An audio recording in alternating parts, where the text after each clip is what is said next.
Hello and welcome to another video of Appelboom.com. We're here today in Birmingham, United Kingdom, at the factory or the workshop of Untitled, and we have the honor to have a chat here together with the workshop manager, Alex Roden. Alex, thank you so much for taking the time for us and having a chat here with us and showing us around in the workshop, because the Untitled writing instrument is quite time intensive, and we're really happy that you have the time to talk with us instead of making pens. So sorry for that. Sorry for that, guys, that we take the time of this guy. But before we start the interview, we always do a pen check first. So Alex, Yes. what pen are you carrying with you today? So my daily pen is my retro ball pen. Okay. It's a yard lead, of course. Of course. I use the retro ball pen because of the sheer amount of repairs we have in, and it's something that doesn't get mixed up with other silver and gold pens we have. What's interesting about this pen is it doesn't have a clip. Oh wow, yeah. Now, the clip has come off. The reason why it's come off is because I sacrificed my own pen for someone else's repair. So a very nice gentleman, a surgeon up in Scotland. His pen was the same as mine, and we didn't have another replacement ring, so I used my own. And That's nice. the same goes for, it doesn't retract. And again, I sacrificed my own mechanism for another customer, because what's most important, and important to us and important to Yard Lead, is that every pen goes back to its customer and to its owner working.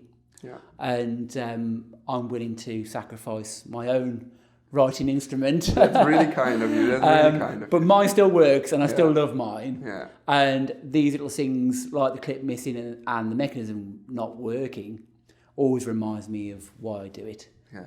And that's what I use every day. Yeah. And that's what I use to write down people's repairs, notes, anything really. It's always with me. And even though it is kind of broken, and I can fix it. Yeah. And don't get me wrong, I've got plenty of clips I can repair every pen, but it just reminds me while I'm doing it, while I'm here. I think this is a great way of reminding you. It is every day what you're doing, right? Yeah, it is important. It is important. It also reminds me we can, that every pen that comes in will always go back repaired to their owner. Yeah. And that's important, and that's why this always reminds me. Even at the toughest times, even when you think I can't repair this, you think I can. There's always some. There's always hope. Yeah, that's it. And I think that's what you need in today's life. And that's what's important to me, and that's why it stays on my desk. I can go and get a new pen out of my safe right now and use it, but this just keeps me focused. It always reminds me about what's important, and that is the customer. Amazing. Thank you for your pen check. No problem. That's okay. Your lead has a great history, of course. It's a really classical brand in writing industry. Yep. Can you tell us a brief history about the brand? Brief history of the brand. We are a pencil company, and started as such. We own the patent for the mechanical pencil. Initially, we were based down in London. The company was purchased and changed hands a few times and moved up to Birmingham, to the Jewellery Quarter, where we are now, late 50s. We are owned by Emma Field, and her father, Robin Field, purchased the company in the late 2010. And I've been working for Emma and Robin since 2010 now. Oh, wow. So quite a while. Over 10 years. Yes, yeah. Wow. Yeah, quite a while. So, but it's, something that we're really proud to still do. And we are still a pencil company, but of course now we make fountain pens and roller balls and ball pens, and we make to what modern lifestyle, presents itself as what's needed.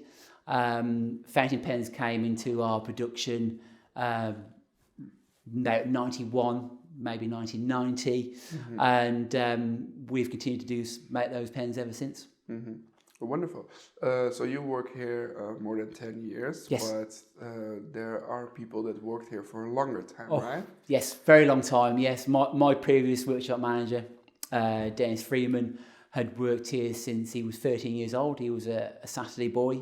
Wow. And he would come in on Saturdays. Of course, he would do school Monday to Friday. Saturday, he would come in with his dad and help sweep up, help with the polishing, help with counting the leads, and just generally just kind of learn the business. Yeah.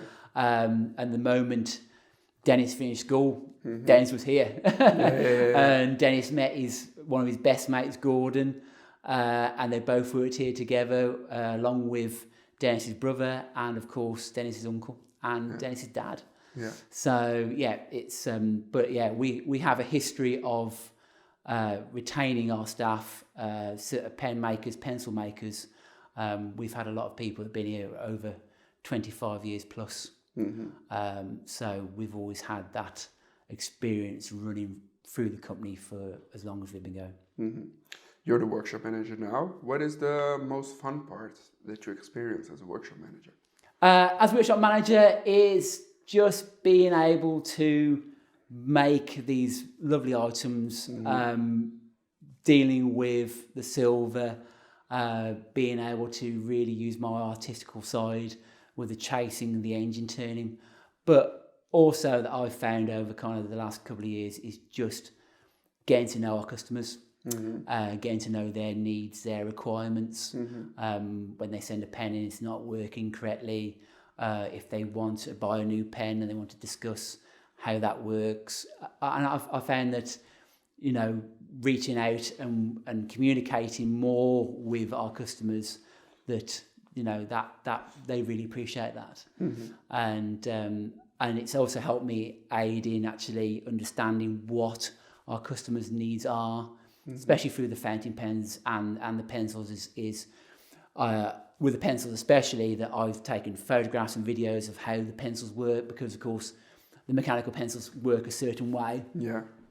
And when you first get it, it can be kind of intimidating to how you've got to load it up yourself. You've got to strip the pencil down, and that is kind of the beauty of these, is that, you know, you don't have to be an engineer, but you kind of get that kind of thrill of having to, you know, actually load your own pencil and work your own lead, and the lead's inside, and of course, you know, that all that is in one package of what we do.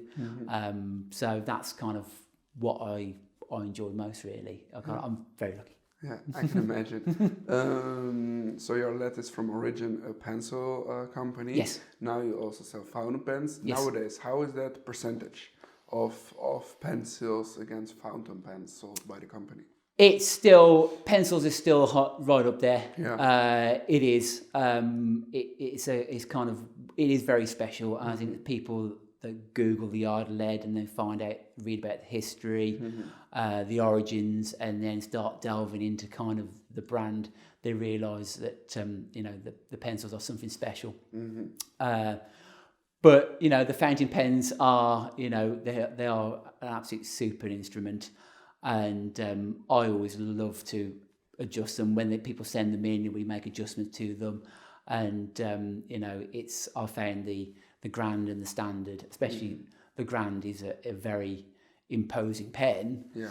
And it's always an absolute pleasure to, when we do the Victorian pattern on there, is, you know, it's something you have to kind of put everything of yourself into them, and that's what we do here. My colleagues here do, is, you know, every piece, a little piece of yourself goes into that. Yeah. And you know, that's what makes them really special. Yeah, that makes it beautiful. Yeah, thank you. The last couple of years, people are more using laptops, computers, things like that. But still, writing with a pen, a pencil or a fountain pen is still quite popular. Why do you think that is? Yeah, I think that, of course, during COVID, things started to change for people. People started picking up their pens, started making journals, because we were in a time where, nobody had experienced that before. And people thought, I've got time. Having time is sometimes, the most precious thing we could have, and having that moment to make a note or to do the crossword or to keep a diary of how they're feeling, how they're experiencing, what they are experiencing. And our pens and our pencils were there for people, and people would discover their father's pencil or their mother's pencil, and they would send them in, and we would refurbish them, send them back, and they would have that opportunity to kind of experience what their parents used. Because of course, 40 years ago, 50 years, 60 years ago, people were not using computers and laptops. Computers and laptops were the pencil and the pen of their time. So it's people have rediscovered that, and I think that's just brilliant. Absolutely brilliant. No, it definitely is wonderful, for the world. Yes. You told me behind cameras that you're still looking for some new people here working in the workshop. Yes. Let's say somebody steps in the workshop tomorrow. Yeah. How much training does that person need before he or she can finally handle the precious Yardolet sterling silver? It does take a while. We are looking for a new silversmith, and it's important that he or she has a passion and a drive for metal and for precious metal, sterling silver, gold, our nibs are gold. They've got to have that inside them, that kind of drive to create. And, that our product demands that more than ever now, that we, should put ourselves into that. And it does take a while. Chasing could take up to 8 months before we allowed any kind of production. I've known people do it in 4 months. But we test them every day. We test them for hours. We give them a scrap barrel, as you can say, a scrap piece of silver. It's strange saying scrap piece of silver, but we do that because they should realise what it's like working on that surface, what it's like hitting that surface. It's the same as engine turning, that they've got to know how far they can push that metal, how far they can push that machine, how far they can push themselves, because chasing is hard on the hands and the back, and really, if you're not getting the most out of it in enjoyment, you won't produce the quality we're after. So it's a real test for people. It really is, and we've found some really, really talented people that love the product and love the techniques. And so today we've got some super makers here, and they're making high quality things. So we're really proud of that. Your first pen that you finally made, what happened with it? So usually what's happening with the first pen that a craftsman made at the lab? So the first one you make, so when I started here, when you first make your final pen or pencil, you're allowed to keep your first one, mainly because it's probably unsellable, because you're still learning, and you still have yours? And I still have mine. Mine's at home. I have an ambassador model that I did some chasing on, and do you look at it sometimes and think, it's I could picture it on my desk at home now. And it's a little bit embarrassing, but it's memories as well, and I'm proud to where it started off to where I'm now currently at. Of course. And everybody starts off. Everybody starts of course, like that. Of course. The only way how you can learn is by making mistakes. That's it. That's the best way.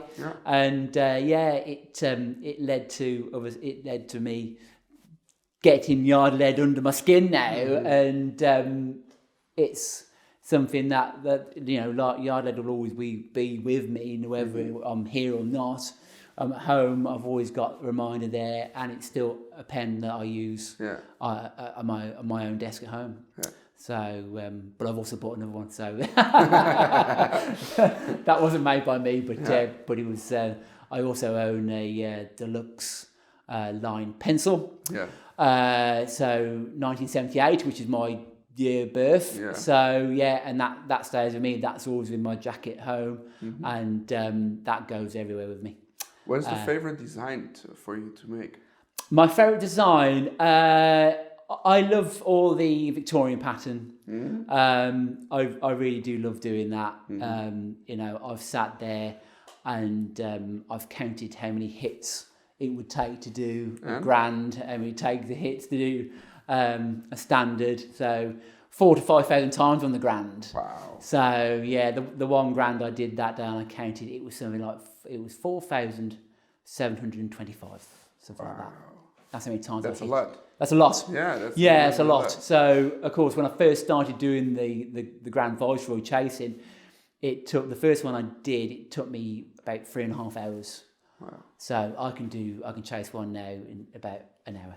Yeah, you can do it faster. I could do it a little bit faster. Yeah. Do you see a difference when certain craftsmen or craftswomen make a design? Do you recognize it? Like, let's say I grab a Yardolet from 5 years ago and I give it to you. You recognize, okay, this is done by myself or I certainly can. Yeah, no, I mean, I can tell everybody that's been here and before all the chasers.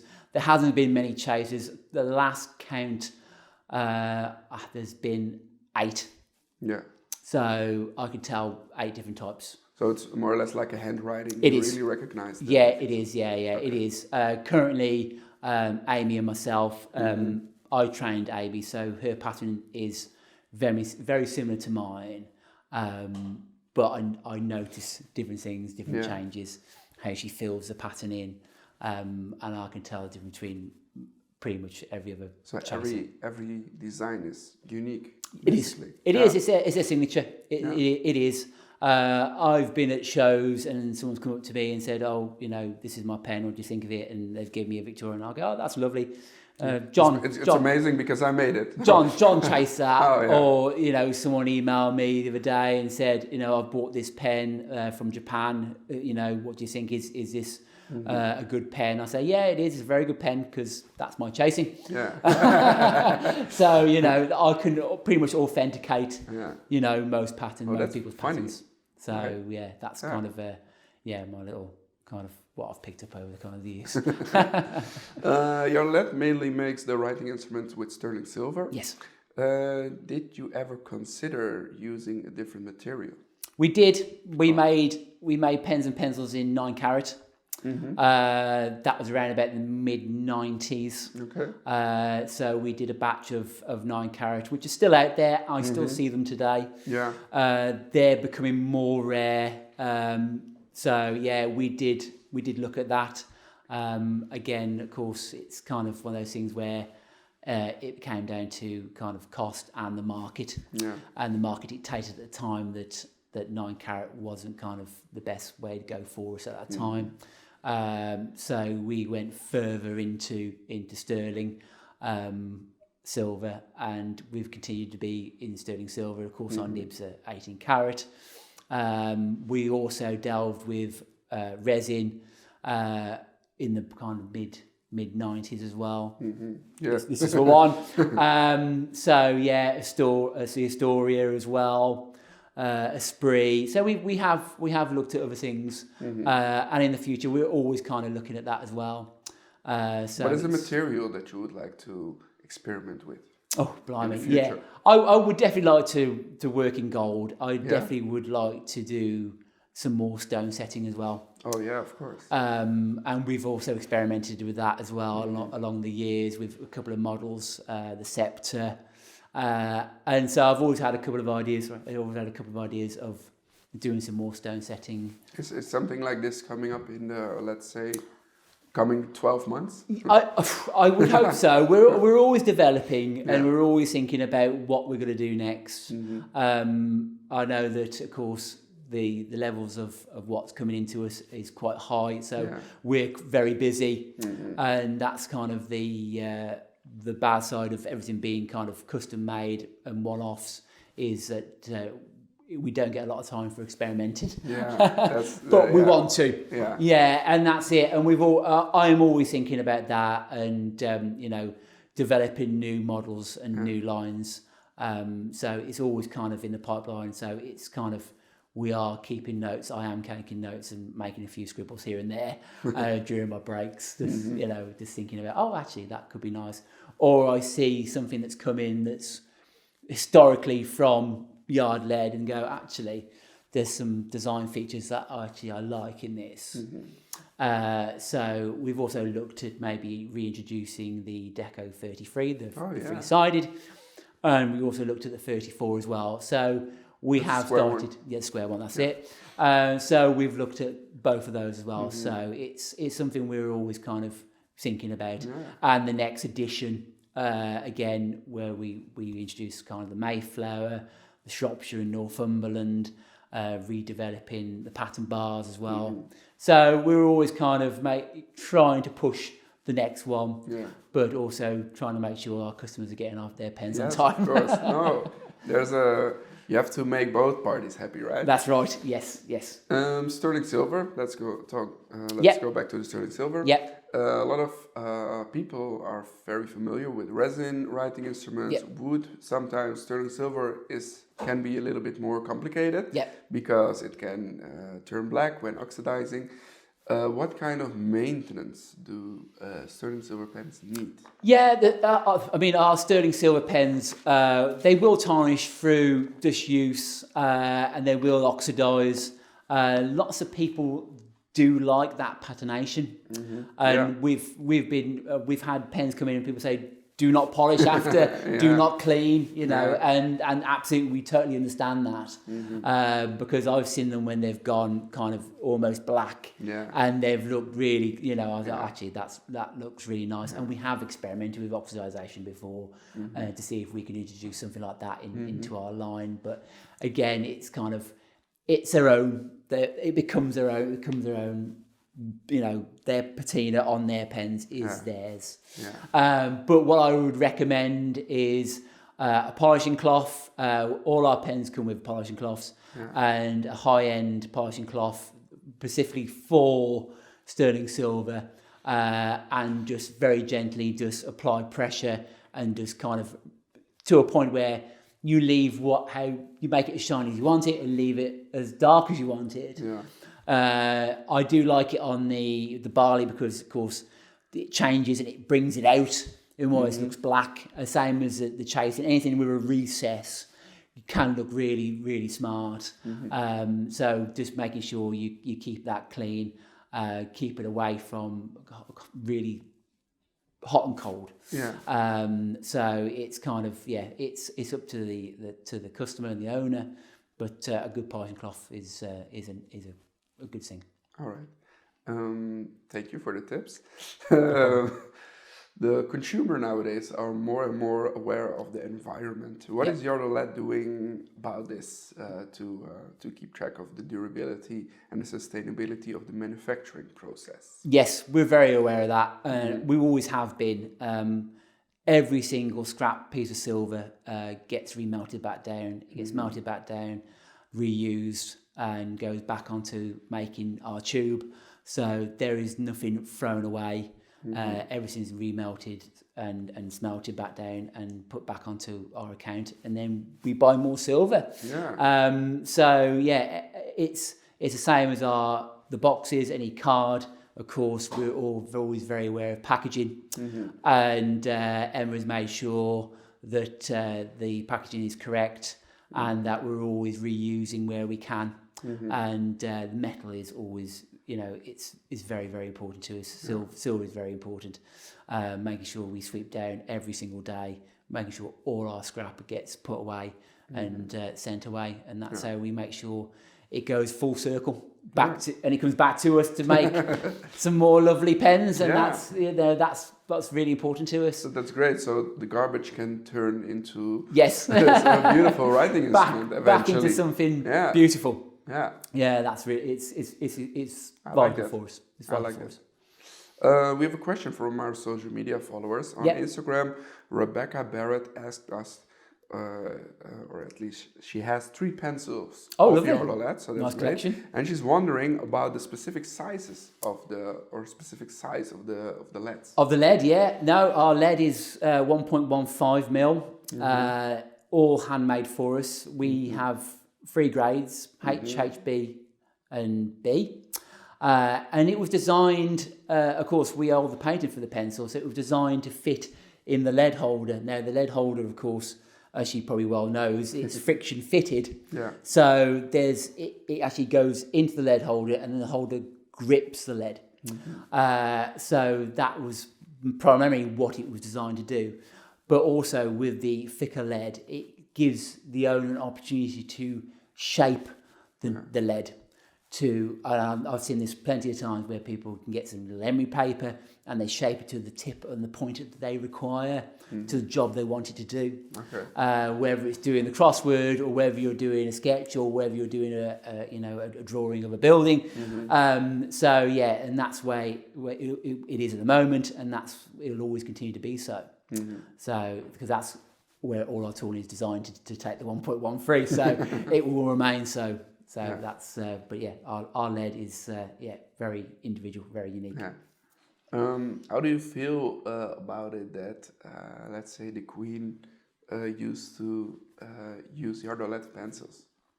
Oh, the Queen, it was very proud to be able to supply a present for her birthday, and something that will always remain with us. I remember Prince Philip when it was the Queen was presented the pen, and she opened the box, she saw it, and the gentleman that was presented said it was sterling silver, and Prince Philip remarked, "Can we afford this?" He said that. That's a good question. He said that. But we were very proud to do so. But it was out of that batch of pencils or a batch of pens. There was no difference from what we make. All those pens went to all kinds of people. It wasn't this batch is just for the Queen or this batch is for... So you did polish it a little bit extra. Yeah, it was exactly the same as everybody gets. So it made absolutely no difference that it was going to the Queen or it goes to anybody. We don't distinguish that, and we never will. We try and make the best writing instruments we can make. Yeah, and that's what we try and do. Amazing. What is really specific about Yardolette? So what makes it different than other writing brands? Yardolette uses traditional techniques. Traditional techniques that are passed down through to silversmith. And these techniques now seem kind of obsolete, and there's not many people still doing it the way we do it. But we believe that these techniques should survive and they should be on these pens and these pencils. And, when I first came in for that door and I saw these techniques, I just thought, wow, if I don't learn these, they will just be lost. There's no way any silversmith could walk that door and not say, got to have a go at this. I've got to have a go. I've got to try and learn this.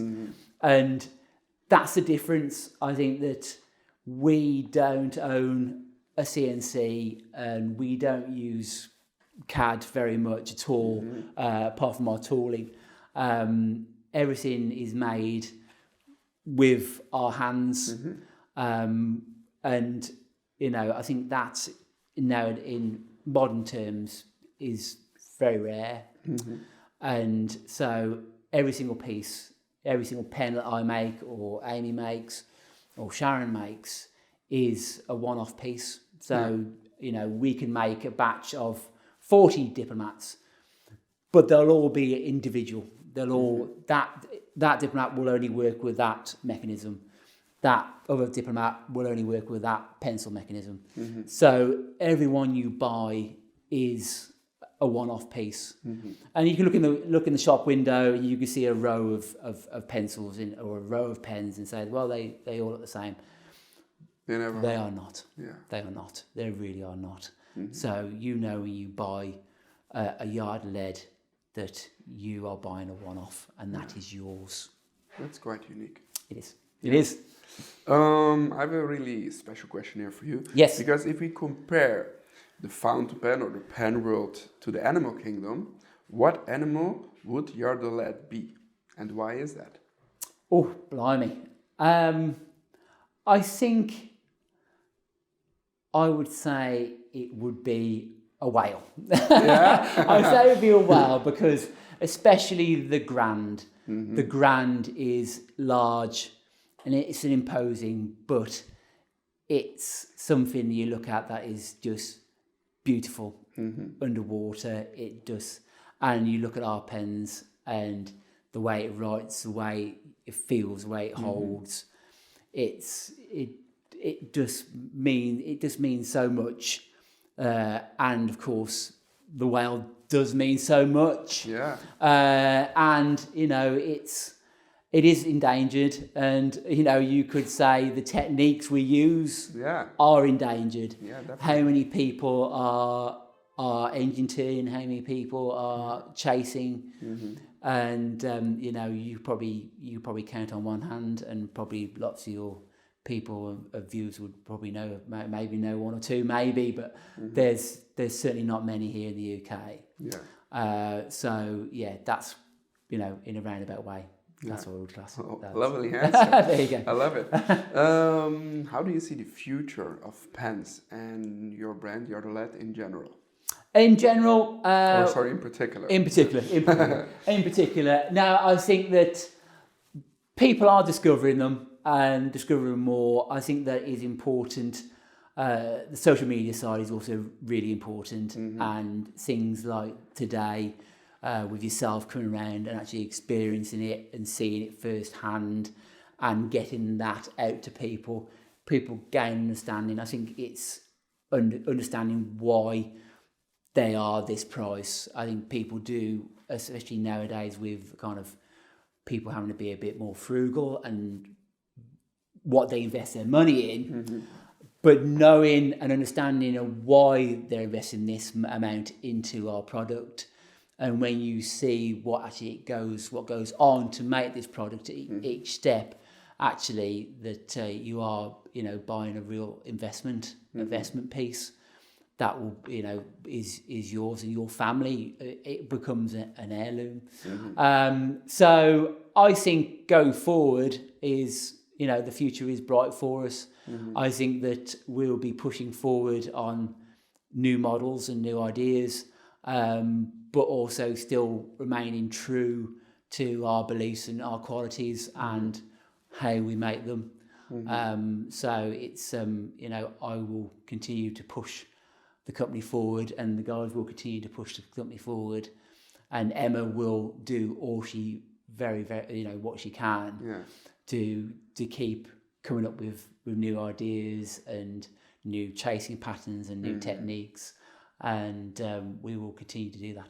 Yeah, amazing. Luckily that you push yourself so much, you know. Yeah, no, well, you've got to love it. You've got to be, you know, it's for me. I came into the pen world 10 years ago, and you know, I saw the techniques, and that I love that, and then I started to delve more into what the pencils meant, how they went together, and then it just kind of it become kind of, you know, a bit more obsessed by it a little bit.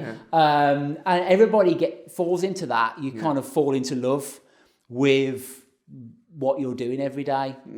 And if you didn't have that kind of love, you wouldn't be producing the kind of the quality of the product we're trying to do every day. So that's kind of that's kind of me really. That's kind of all the guys and all the people that have worked here over the years. You know, they came to the door and they didn't leave. So you know, it's a good sign. Yeah, it's definitely a good sign. It is.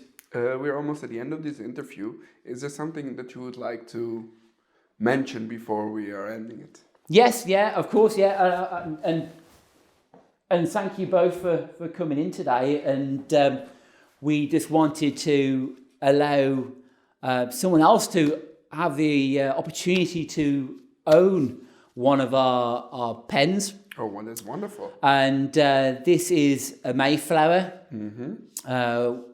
freshly made, hand chased by Amy. So it's I want to give your customers and viewers a chance to own one of these in a lovely, nice box. It's all made, polished, boxed up, ready to go. Completely finished. And all handmade. And it's these are really a very popular pen. And I always love the pattern. I love the way it kind of wraps around the flowers. It is. And it just it looks amazing. And Amy always does an absolute super job. And she's a very talented silversmith. And I trained her, and now she's better than me. She chases better than me, and she does these, to another level. And I'm really proud to be able to present that to you and allow someone else to have the opportunity. Appreciate it. No Thank problem. you so much. No problem. I will show it to the viewers because they are all curious, of course. Yes. So this beautiful box here with the Yardalet brand. Is it engraved? It's engraved. It's engraved in the surface. It is engraved on the wooden box, and then on the inside we have the ballpoint pen, amazingly done by Amy. Now it also has my fingerprints on it, so it's even more special.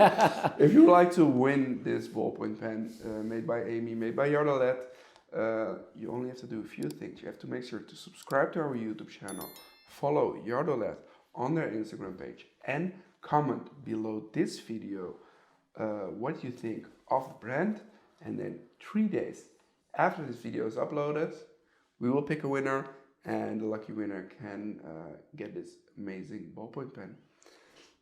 Alex, thank you so much. No, it's my pleasure. For this amazing interview, for this amazing gift for our viewers. Oh, it's a nice pen. It is definitely definitely a nice pen. Yeah, one of my favorites. I would like to give you a hand, and thank you very so much. much again for today. No, absolute pleasure. For showing us around and for the amazing answers for the questions I had. I hope I didn't bore too many people. And hopefully we see you around soon. Yes, thank you very much. Thank Lovely you. to meet you. Thank you. Thank you.